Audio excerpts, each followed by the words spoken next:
Well, tonight we have got a WTOL 11 exclusive for you, taking you inside one of Toledo's most historic buildings where nearly 90 years of history is being reworked for the future.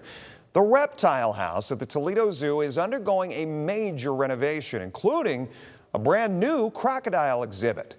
As the zoo prepares to reopen this attraction, it is also preparing to ask voters to consider a levy this May, one that leaders say would actually lower what taxpayers pay. There's retractable skylights, so he can actually get sunlight coming down on him from the outside on nice days, which will do wonders for him. As we walk through the building, the first thing you notice isn't just what's new, it's where it's new. These retractable skylights sit directly over the zoo's largest resident, a crocodile nearly 18 feet long, giving him access to natural sunlight inside a building that was never designed for modern animal care. This will all be flooded to about here. Oh, no kidding. Yeah. So this will be the water level, and you can see the beach he'll be able to go up on. Yeah. They've got some scaffolding in here to work on the glass. He's actually behind that door. The first thing we did, because you asked earlier, like, where are the reptiles, right? Well, he's the largest inhabitant of this building. Not a lot of things you can do with him. So we actually built him a new off-exhibit bedroom before we did any other construction. Wow. And it connects the old exhibit to the new exhibit. So once that was done, we coaxed him in there. And when this is done, he'll come right back out. When this exhibit opens, visitors won't just see the crocodile from above. For the first time, they'll be able to watch him move underwater. An intentional design meant to highlight both the scale of the animal and the complexity of caring for one of the largest crocodilians in captivity. Zoo leaders say this project isn't about spectacle alone. The skylights, the deeper water, the expanded space, all of it designed to improve animal welfare, while also changing how the public connects with the animal most people never see up close in the wild.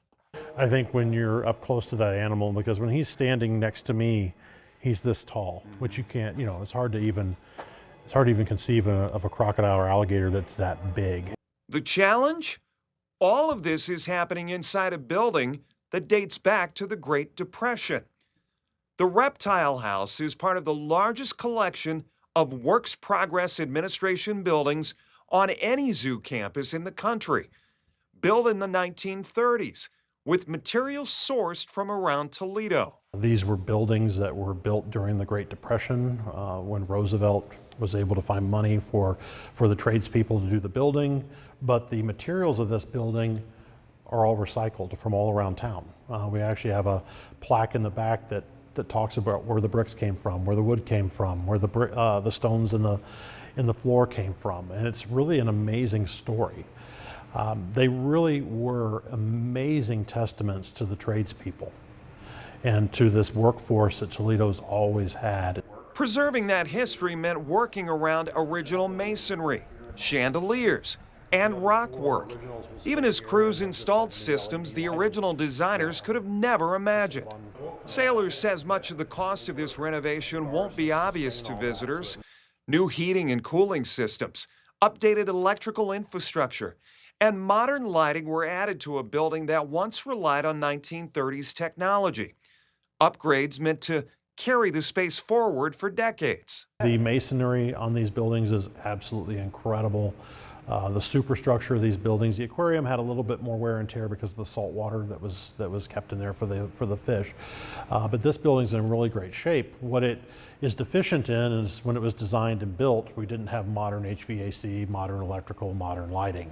That long-term thinking, investing now to avoid bigger costs later, also shapes how zoo leaders are approaching the financial conversation happening outside these walls. On the ballot, it will say the Toledo Zoo is asking for an additional levy. But you're not. But we're not. 2 existing zoo levies are set to expire. The proposal going before voters would replace both with a single levy, combining operating and capital funding, and reducing collections by about $25 million over its lifetime. Zoo leaders say it's part of a broader effort to reduce reliance on tax dollars while still maintaining facilities like this one. The zoo says that investment pays off beyond its gates. Only about 30% of visitors come from Lucas County. The rest travel from across the region, bringing outside dollars into Toledo and supporting hundreds of local jobs. Almost every dime of this levy money goes back into this community. For zoo leaders, the goal is that when the doors reopen, visitors won't just see a new exhibit. They'll see a reflection of Toledo's past, its present, and its future. I'm hoping they walk away with some pride for Toledo.